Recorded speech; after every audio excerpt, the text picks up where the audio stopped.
በርካታ ባንኮች ሰራተኞችን መቅጠር ማቆማቸውን የደረሰን መረጃ ያሳያል። አንዳንዶችም ያላቸውን የቅርንጫፍ ቁጥር በመቀነስ ላይ ትኩረት ማድረጋቸው ታውቋል። በሌላ መረጃ ደግሞ የአፈር ማዳበሪያ በጥቁር ገበያ እየተሸጠ መሆኑን ለማወቅ ችለናል። ከታክሲ ክፍያ ጋር በተያያዘ ደግሞ አዲስ አሰራር መተግበሩን እንመለከታለን። ሰላም ቤተሰቦቻችን፣ መረጃዎቹን የት ሀገርና የት ከተማ ሆናችሁ እየተከታተላችሁ እንደምትገኙ በሐሳብ መስጫው ላይ ጻፉልን። በየትኛው ጉዳይ ላይ መረጃ እንድናቀርብላችሁ እንደምትፈልጉ ማሳውቁን። አሁን ዝርዝር መረጃዎቹን አንድ በአንድ ወደ እናንተ እናደርሳለን። እስከ መጨረሻው አብራችሁን ቆዩ።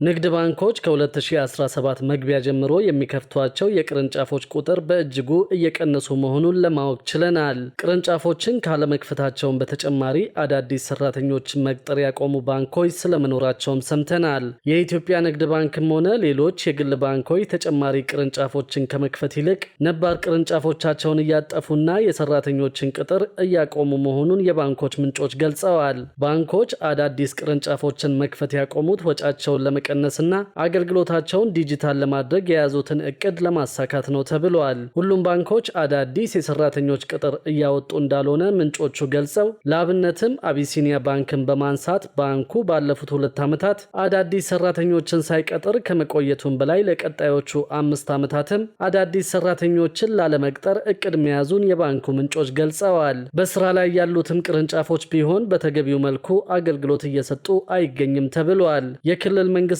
በጀታቸውን ወደ ግል ባንኮች የማዞር አዝማሚያ መቀጠሉና በአንዳንድ የአገሪቱ አካባቢዎች የሚታየው የጸጥታ ችግር የባንኩ ቅርንጫፎች በሙሉ አቅማቸው እንዳይሰሩ ተጽዕኖ እያሳደረባቸው መሆኑን የኢትዮጵያ ንግድ ባንክ ፕሬዝደንት አቶ አቤ ሳኖ ከሰሞኑ መናገራቸው ይታወሳል። ፕሬዝደንቱ እንዳሉት እነዚህን ጨምሮ በሌሎችም ተግዳሮቶች ምክንያት ባለፉት ወራት በርካታ የባንኩ ቅርንጫፎች አገልግሎታቸውን ለረዥምና ለአጭር ጊዜ እንዲያቋርጡ በመደረጉ ከ418ቱ ቅርንጫፎች መካከል 15ቱ አገልግሎት እየሰጡ አለመሆኑን አስገንዝበዋል። በሌላ መረጃ ደግሞ የታክሲ ክፍያ በዲጂታል መንገድ ብቻ ሊፈጸም መሆኑን መንግስት አስታውቋል። በዚህ መረጃ መሰረት የትኛውም የትራንስፖርት ተጠቃሚ ክፍያዎችን እንደ ቴሌብር ባሉት መንገዶች ብቻ እንዲፈጽም ይጠበቅበታል ተብሏል። በዚህም መሰረት በመዲናዋ የህዝብ ትራንስፖርት አገልግሎት የሚሰጡ ተሽከርካሪዎች ወደ ዲጂታል የክፍያ ስርዓት ሊገቡ መሆኑ ታውቋል። በአዲስ አበባ የህዝብ ትራንስፖርት አገልግሎት የሚሰጡ መኪናዎች ከ2018 ዓ.ም ጀምሮ ወደ ዲጂታል ክፍያ ስርዓት እንደሚገቡ የአዲስ አበባ ትራንስፖርት ቢሮ ገለጸ።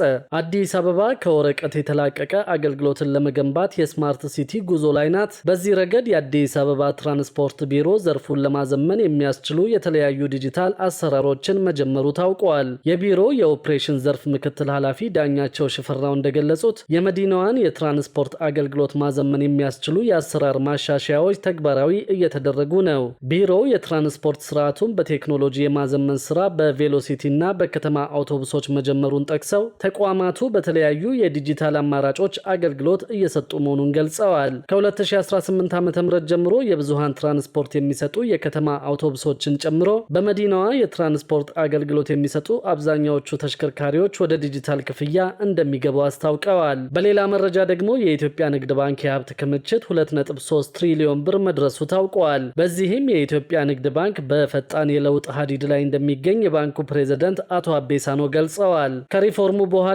ባንኩ በየዓመቱ ከፍተኛ እድገት እያሳየ መምጣቱን የገለጹት አቶ አቤ በተጠናቀቀው የበጀት ዓመትም በሁሉም መመዘኛዎች ስኬታማ የስራ አፈጻጸም እንደነበረው አስረድተዋል። በዓመቱ ባንኩ በኢንዱስትሪው የገበያ ድርሻ 51.9 በመቶ መድረሱን የተናገሩት አቶ አቤ ይህም ባንኩ ከዚህ በፊት ለብዙ ዓመታት አጦት የነበረውን የገበያ ድርሻ የመለሰበት ዓመት እንደነበረ ገልጸዋል። አቶ አቤ ባንኩ በዓመቱ ለደንበኞች ከፍተኛ የፋይናንስ አቅርቦት እንደነበረው አንስተው ለግሉ ሴክተር ብቻ ከ404.4 ቢሊዮን ብር በላይ ብድር መስጠቱን ተናግረዋል። ባንኩ በዓመቱ 458.4 ቢሊዮን ብር ፋይናንስ ማድረጉንና 88.3 በመቶ ለግል ሴክተሩ መስጠቱን ያነሱት አቶ አቤ ከዚህ ውስጥ 29.3 በመቶ ለግብርና ሴክተር የተሰጠ መሆኑን ገልጸዋል። ባንኩ ቁጠባን በማሳደግ ረገድም መልካም አፈጻጸም እንደነበረው አቶ አቤ አብራርተዋል። በዓመቱም 500 215.5 ቢሊዮን ብር በቁጠባ ማሳደግ መቻሉን አቶ አቤ አብራርተዋል። ለዚህም ትልቅ አስተዋጽኦ ያደረጉት የወርቅና የቡና አምራች አካባቢዎች ተቀማጭ ገንዘብ መጨመር ትልቅ አስተዋጽኦ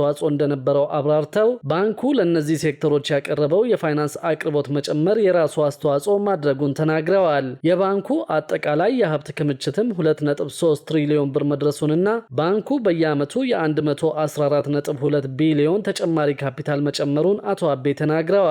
የደንበኞቹን ፍላጎት ለማርካት የተለያዩ ሪፎርሞችን በማድረግ ላይ እንደሚገኝ በማብራራት በዓመቱ የደንበኞች እርካታ መጠን 82.6 በመቶ መድረሱንም ተናግረዋል። ባንኩ በውስጥ አቅም የዲጂታል ባንክ ስርዓቱን አጠናክሮ ወደ ስራ የገባበት ዓመት በመሆኑ በዚህ ዓመት ስኬታማ ካደረጉት ዘርፎች አንዱ እንደነበር ያብራሩት አቶ አቤ ባንኩ በዲጂታል ባንኪንግ የአንበሳውን ድርሻ እንዲይዝ እንዳስቻለውም ገልጸዋል። በበጀት ዓመቱ 12.9 ትሪሊዮን ብር በላይ ገንዘብ በዲጂታል ፕላትፎርም ማዘዋወር መቻሉን እንደ ምሳሌ ሊወሰድ የሚገባ መሆኑን ገልጸዋል። ባንኩ በበጀት ዓመቱ የማህበራዊ ኃላፊነት ስራዎችንም አጠናክሮ የቀጠለበት ዓመት እንደነበር አቶ አቤ ተናግረዋል። በዓመቱ ከ830 ሚሊዮን ብር በላይ በተለያዩ አካባቢዎች ላጋጠሙ ችግሮችና ለተለያዩ የበጎ አድራጎት ድርጅቶች ድጋፍ ማድረጉንም ተናግረዋል። በሌላ መረጃ ደግሞ የዓለም የንግድ ድርጅት አባልነት ድርድር ውጤት እየተመዘገበበት ነው ተብሏል። ኢትዮጵያን የዓለም የንግድ ድርጅት አባል ለማድረግ የተጀመረው ድርድር ውጤት እየተመዘገበበት መሆኑን የንግድና ቀጠናዊ ትስስር ሚኒስትር ዶክተር ካሳሁን ጎፌ አስታወቁ።